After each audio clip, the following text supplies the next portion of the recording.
নমস্কার বন্ধুরা, মানসী কিচেনে সবাইকে স্বাগত। আর শীত তো পড়েই গেছে, তো বন্ধুরা আমি শীতের ফুলকপি দিয়ে একবারে সে ঠাকুমা দিদাদের আমলে আমি পুরাতন একটি রেসিপি বিলুপ্ত হয়ে যা আপনাদের সঙ্গে পুরো ভিডিওটি শেয়ার করব। তো বন্ধুরা আপনারা পুরো ভিডিওটি দেখতে থাকুন। আর এখানে দেখুন আমি আদা আর পেঁয়াজ আগে থেকে কেটে নিয়েছি। আর এখানে নিয়েছি 3টে শুকনো লঙ্কা আর 2টো কাঁচা লঙ্কা আর নিয়েছি জিরে। এইগুলো এখন আমি শিলনোড়ায় ভালো করে বেটে নেব। প্রথমে আমি পেঁয়াজ আর আদা একসঙ্গে বেটে নেব।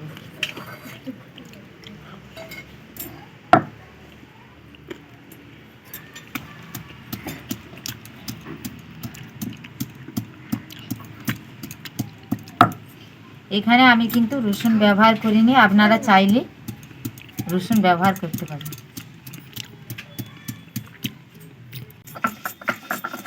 পেঁয়াজ আর আদা খুব ভালো মিহি করে একবারে পিনো করে বেটে নেব। পেঁয়াজ আর আদা খুব ভালো করে বেটে নিয়েছি, এবারে তুলে নেব।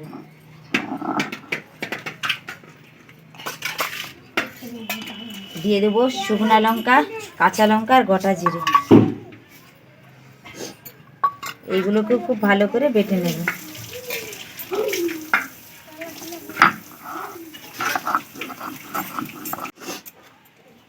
লঙ্কা জিরে খুব ভালো করে একদমই মিহি করে বেটে নিয়েছি, এবারে তুলে নেব। আর এই রেসিপিটা কিন্তু শিলে বাটায় দিতে হবে, তবেই ততটাই খেতে বেশি টেস্টি আসবে। সব হয়ে গেছে, এবারে রান্নার কাছে চলে যাবে। অনেকেই জানেন আমার ছোট বাচ্চা, তাই আমি এগুলো উনুনে করতে পারলাম না, গ্যাসেই করছি। আপনারা চাইলে উনুনেই করবেন। এই রেসিপিটা কিন্তু উনুনে করলেই খেতে ভালো লাগে।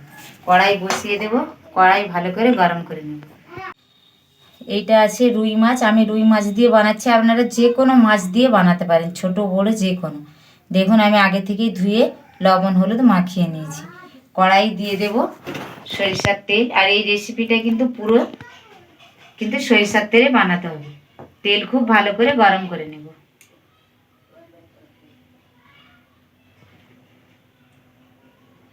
তেল খুব ভালো করে গরম করে নিয়েছি, কড়ার চারিপাশে খুন্তির সাহায্যে লাগিয়ে নেব।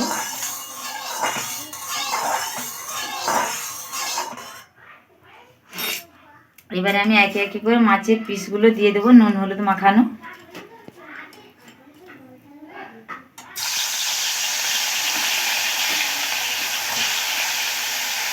আর এই রেসিপিটার জন্য খুব কড়া করে মাছ ভাজার দরকার নেই।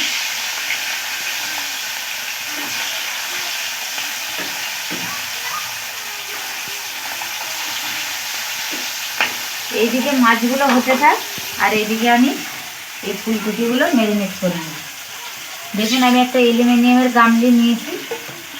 আমি আগে থেকেই কিন্তু ফুলকপি, আলু আর বেগুন কেটে ধুয়ে রেখেছিলাম। বেগুনগুলো দেখুন লম্বা লম্বা করে কেটেছি, আলুগুলো লম্বা লম্বা, আর ফুলকপিগুলো গোটা থেকে কিন্তু লম্বা লম্বা করে কেটেছি। আলু, ফুলকপি, বেগুন একসঙ্গে সব দিয়ে দেব।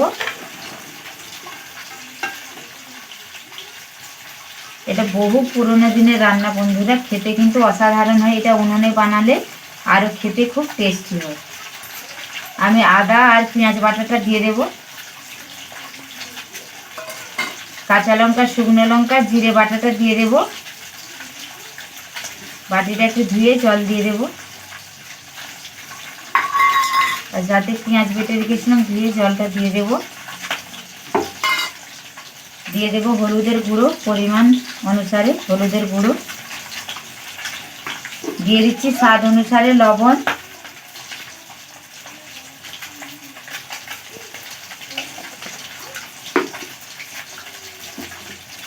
দিয়ে দিচ্ছি সরিষার তেল। এবার ভালো করে মাখিয়ে নেব, খুব ভালো করে মাখিয়ে নেব। আপনারা হয়তো ভাববেন যে এই কটি মশলা দিয়ে, কিন্তু এই কটি মশলা দিয়ে কিন্তু এই রেসিপিটা দারুণ দুর্দান্ত খেতে লাগে।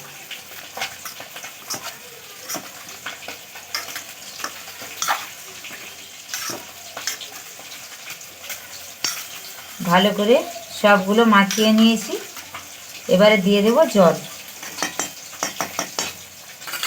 খুব বেশি আমি দেবো না, এই বাটিটা 2 বাটি জল দেব।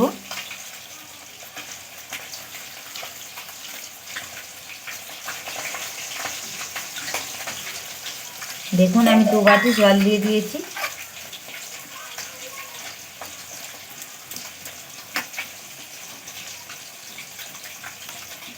দেখুন একটা কত সুন্দর কালার আসছে দেখুন। এবার এইভাবে আমি 10 থেকে 15 মিনিট চাপা দিয়ে রেখে দেবো, আর ওইদিকে মাছগুলো ভেজে নেব। আমার এক পাশটা ভাজা হয়ে গেছে, উল্টিয়ে নেব।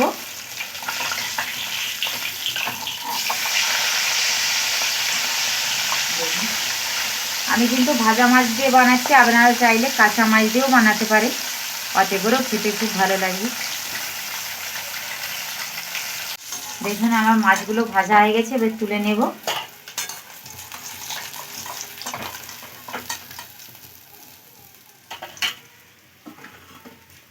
আর এই দুটো পেটি আর মাথা আছে, ভেজে নেব। এই পেটি আর মাথাগুলো আমার লাগবে না, তাই তবু ভেজে নিচ্ছি, বাড়িতে অন্য কোনো রেসিপি করে খেয়ে নেব।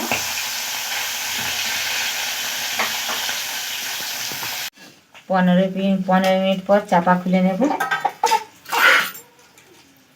এখানে ভাজা মাছগুলো এর উপর দিয়ে দেব। মাছগুলো একে একে এইভাবে ঝোলের ওপর দিয়ে দেব এইভাবে। দেখুন আবার দেওয়া হয়ে গেছে। এবারে দিয়ে দেবো টমেটো কুচি।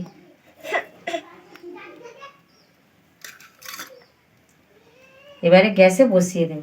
গ্যাসে বসিয়ে দিলাম। এবারে চাপা দিয়ে দেব। প্রথমে আগে ফুট ধরা পর্যন্ত হাই ফ্লেমে রাখবো, তারপরে লো টু লো ফ্লেমে রেখে আমি করে নেব। খুলে দেখে নেব ঠিকঠাক হয়েছে কিনা। দেখুন কি সুন্দর মরে গেছে, দেখুন কত সুন্দর হয়েছে। টমেটো আর এই ফুলকপি সব, বেগুন আলু সব সেদ্ধ হয়ে গেছে। এবার নামিয়ে নেব।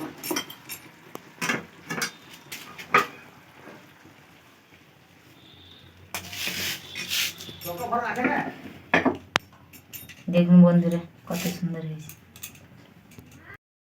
দেখুন কত সুন্দর হয়েছে। দেখুন একটু সামান্য রস রয়েছে, উনুনে হলে আর এই 4-5টা লেগে যেত, সেইটা খেলে আরও যা সুন্দর লাগে। দেখুন সব কিছু ঠিকঠাক সেদ্ধ হয়ে গেছে, আর বাটা মশলা দিয়ে বানিয়েছি কত সুন্দর এটা। আমি আমার এই রেসিপিটি আমার ঠাকুমার কাছ থেকে শিখেছিলাম। আর শীতকালের যে কোনো সবজি দিয়ে এইভাবে বাটি চচ্চড়ি বানালে খেতে কিন্তু দুর্দান্ত লাগে, দুপুরবেলায় গরম গরম ভাতের সঙ্গে। আমার এই পুরোনো দিনের রেসিপিটি কেমন লাগলো অবশ্যই আপনারা কমেন্টের মাধ্যমে জানাবেন। ভালো লাগলে লাইক করবেন, আর আপনারা এইভাবে অবশ্যই বাড়িতে বানিয়ে খেয়ে দেখবেন। আপনারা ভালো থাকবেন, সুস্থ থাকবেন, সাবধানে থাকবেন। আবার দেখা হচ্ছে অন্য কোনো ভিডিও নিয়ে।